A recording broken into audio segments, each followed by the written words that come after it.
سخی بنو، سچے بنو.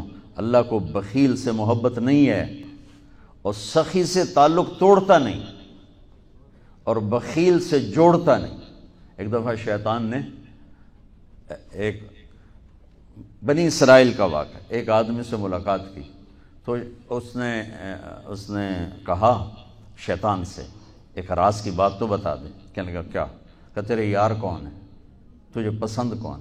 کہنے لگا تین مجھے بڑے پسند ہیں. ایک جو شراب پیتا ہو، نشہ کرتا ہو، ایک جو غصے والا ہو، قابو نہ کرتا ہو، ایک جو بخیل ہو، کسی پہ خرچ نہ کرتا ہو. یہ تین میرے بڑے گھاٹے آ رہے ہیں. اور اگلی یہ کہ اگر کسی بدبخت میں تینوں کٹھی ہو گئی، غصہ بھی، بخل بھی، شراب بھی، تو پھر وہ پیر ہوتا ہے اور میں مرید ہوتا ہوں. پھر وہ میرے تو بھی بڑا شیطان ہے. تو پہلے آپ لوگ ان تاجروں کو سچائی سکھائیں، دیانتداری سکھائیں، سخاوت سکھائیں، اللہ کے لیے قربانی دینا سکھائیں. کہ اللہ نے روک دیا، ختم. اللہ نے کہا یہ کام نہیں کرنا، ختم. سود نہیں کرنا، ختم. جھوٹ نہیں بولنا، ختم. دھوکہ نہیں دینا، ختم. سچائی دیانتداری پہ جمنا ٹھیک ہے، جاتا ہے تو جائے، آتا ہے تو آئے. رزق تو اللہ کے خزانوں میں ہے. اس معاشرے کے ساتھ یہ نسل اگر چلے گی تو وہی کرے گی جو یہ کر رہے ہیں. پھر آپ لوگوں کے پاس بھی جمع تفریق ہی ہے، جمع تفریق، جمع تفریق، جمع تفریق. ان کے سارے دماغ جمع تفریق میں کھپ جاتے ہیں. انہیں پتہ ہی نہیں میرا نبی کون تھا، کیا تھا. کبھی سنتے ہی نہیں ہمارے نبی کون تھے، کیا تھے. تو راہبری کا حق لے کر تو وہ تشریف لائے جنہوں نے سچائی سکھائی، دیانتداری سکھائی، محبت سکھائی، حیا کو سکھایا، پاک دامنیوں کو سکھایا، سخاوت کو سکھایا. حضرت علی سے کسی نے پوچھا کوئی حسرت، حضرت علی سے کسی نے کوئی حسرت. کہنے لگے جتنا علم تھا اتنا کسی نے لیا نہیں، جتنی سخاوت تھی اتنا کسی نے مانگا نہیں، جتنی سخاوت تھی اتنا کسی نے مانگا نہیں. یہ دو حسرت ہیں میرے دل.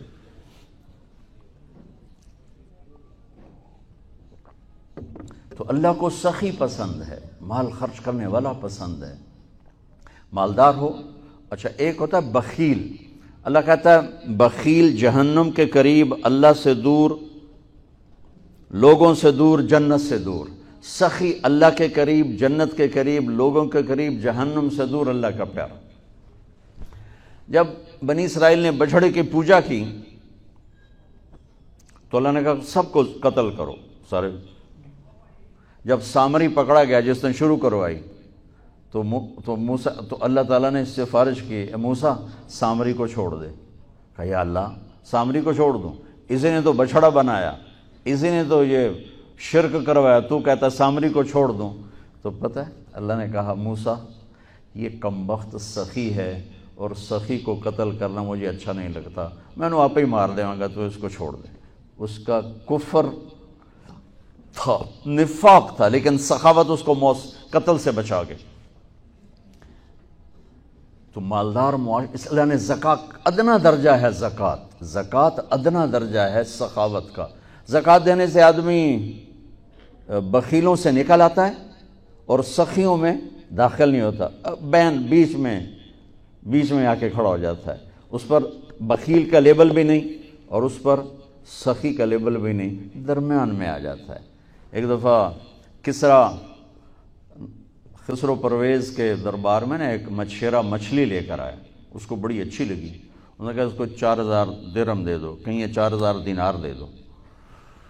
تو جب وہ اس کو دیے تو اس کی بیوی شیری نے اس کے کان میں کہا اتنی بڑی دولت تو نے مچھلی پر دے دی، تو خزانہ خالی ہو جائے گا، یہ مچھلی واپس کرو اور پیسے اس سے لو. تو خسرو پرویز نے کہا میں اتنا بڑا بادشاہ ہوں، مجھے شرم آتی میں اس سے پیسے واپس لوں، میں نہیں لیتا.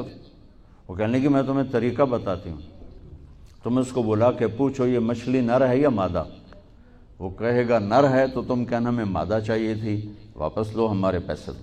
وہ کہے گا یہ مادہ، تم کہنا ہمیں نر چاہیے تھا، پیسے واپس. ٹھیک، انہوں کو بلایا، ہاں بھائی یہ مچھلی نر ہے یا مادہ؟ کہا حضور خسرا نہ نر ہے نہ مادہ ہے.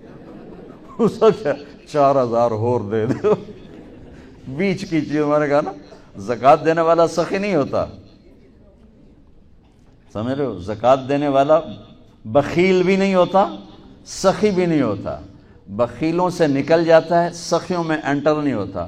2.5 روپے پر 1 پیسہ بھی زیادہ کر دے تو سخیوں میں نام آ جائے گا, سخیوں میں نام آ جائے گا. پھر سخاوت کی حد کوئی نہیں ہے. انہوں نے کہا حضور یہ تو بیچ کی چیز ہے, خسرا ہے. اس نے کہا 4,000 اور دے دو. تو شیریں کو تو بڑا غصہ چڑھ گیا. 8,000 اس کی تو 7 پشتوں کو کافی تھا. تو 1 دینار گر گیا تو اس نے وہ اٹھا لیا. تو اس کی بیگم نے کہا دیکھا یہ کم وقت کتنا لالچی ہے, تم نے اس کو اتنا دیا, اس کی 7 پشتوں کو کافی. 1 دینار گرا وہ بھی اٹھا لیا, کہ اس کے واپس لو, نا قدر ہے. انہوں نے کہا آ جا, اور تجھے میں نے اتنا دے دیا, 1 دینار گر گیا تھا تو کیوں اٹھایا؟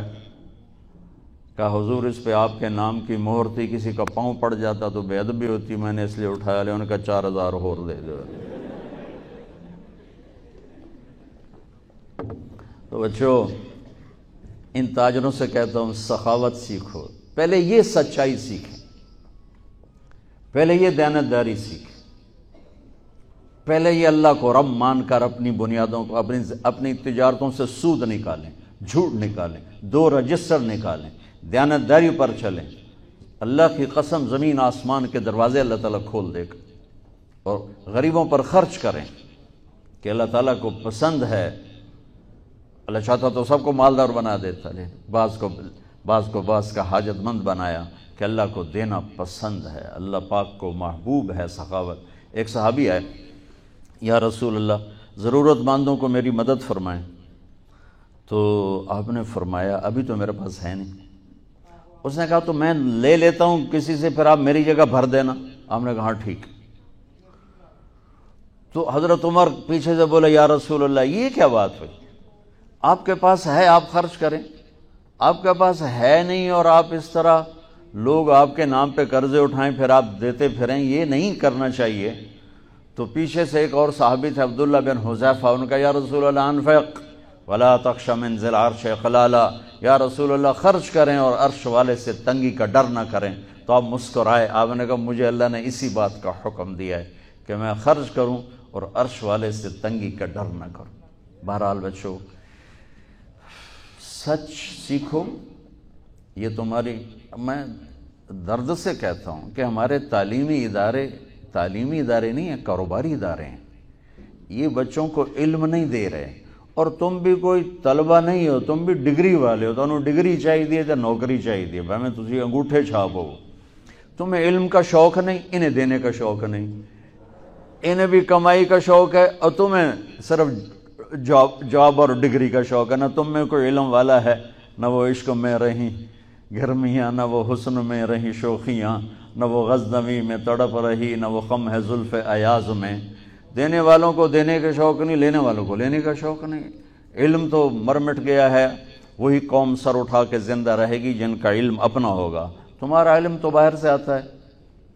آج تک ڈاکٹر کہتے رہے مکھن نہ کھاؤ, ملائی نہ کھاؤ, گھیو نہ کھاؤ, دل بند ہو جائے گا, کولیسٹرول بڑھ جائے. اب میرا بھائی دل کا ڈاکٹر ہے, اب کہتا ہے کھاؤ. میں کہوں کہ امریکہ کی رپورٹ آ گئی. تو تمہارا سارا آقا تو ادھر بیٹھا ہوا ہے. وہ کہیں گے یہ چلا دو چل جائے, وہ کہیں روک دو تو رک جائے. بچوں میرا معاشرہ بہت زوال کا شکار ہے. آپ میری نسل ہو, میری اولاد ہو.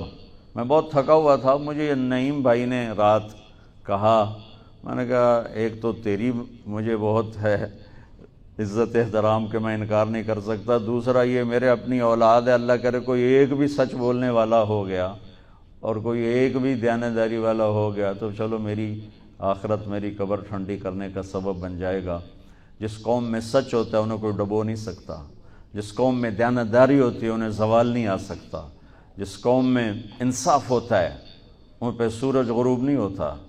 جس قوم میں ظلم ہوتا ہے, جھوٹ ہوتا ہے, بددیانتی ہوتی ہے, ان پہ سورج کبھی چڑھا نہیں, انہوں نے عروج کبھی دیکھا نہیں. ذلت و پستی کے سوا کچھ نہیں ان کے پاس. چوپڑی روٹی کھا لینا کون سی بڑی بات. مجھے ایک میٹرک میں ایک کہانی تھی. میٹرک میں نا انگریزی کی 2 کتابیں, ایک موٹی کتاب تھی ایک چھوٹی کتاب تھی. وہ چھوٹی کتاب میں ایک کہانی مجھے یاد آ گئی.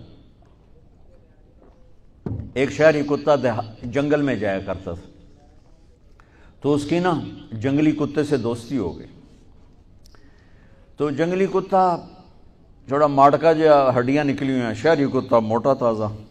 تو ایک دن وہ جنگلی کتا کہتا ہے، یار تو کیا کھاتا ہے؟ انہوں نے کہا میں پراٹھے کھاتا ہوں، انڈے کھاتا ہوں، ڈبل روٹی کھاتا ہوں، دودھ پیتا ہوں، گوشت کھاتا ہوں۔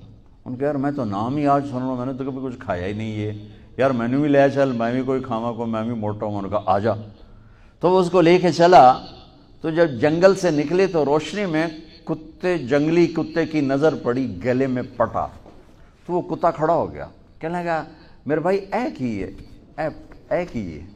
انہوں نے کہا یہ پٹا ہے۔ وہ کیا ہوتا ہے؟ کہ یہ غلامی ہے، میں کسی گھر کا ملازم ہوں، غلام ہوں، ان کا پہرا دیتا ہوں، ان کی راکھی کرتا ہوں، ان کی نوکری کرتا ہوں، پھر وہ مجھے انڈے کھلاتے ہیں، پراٹھے کھلاتے ہیں، پتہ نہیں کیا۔ انہوں نے کہا میرے بھائی تجھے تیرے پراٹھے مبارک، مجھے میری آزادی مبارک، میں آزادی میں بھوکا رہوں، یہ مجھے زیادہ پسند ہے اس سے کہ کسی کی نوکری کر کے اور میں کسی کا غلام بن کے میں یہ انڈے پراٹھے کھاؤں۔ پوری امت مسلمہ اس وقت وہ شہری کتے کی مثال ہے۔ تو میرے عزیزو، سچائی پر آؤ، دیانتداری پر آؤ، انصاف پر آؤ، محبت پر آؤ، درگزر پر آؤ۔ آپ ابھی بچے ہو، والدین کو عزت دو، والدین کی قدر کرو، اپنے اساتذہ کی قدر کرو۔ اساتذہ سے کہ انسان اچھا انسان کیسے بنتا ہے؟ وہ تو بنتا ہے رسول پاک کی زندگی کو دیکھنے سے۔ وہ زندگی ہمارے پاس ہے نہیں، ہم نے سیکھی نہیں، ہمارے سامنے نہیں۔ تو اس مختصر سے وقت میں آپ کو کیا کہہ سکتا ہوں؟ کوئی بات دل کو لگی ہو تو لے لینا، نہ لگی ہو تو فقیرانہ آئے صدا کر چلے، میاں خوش رہو ہم دعا کر چلے۔ یہ تبلیغ کا کام اسی کو سیکھنے کی محنت، کہ جب آپ لوگوں کو چھٹی ہو، موقع ملے تو کچھ دن جانا، انشاءاللہ بہت فائدہ ہوگا بچوں، بہت فائدہ ہوگا۔ یہ زندگی کو پلٹ دینے والی محنت۔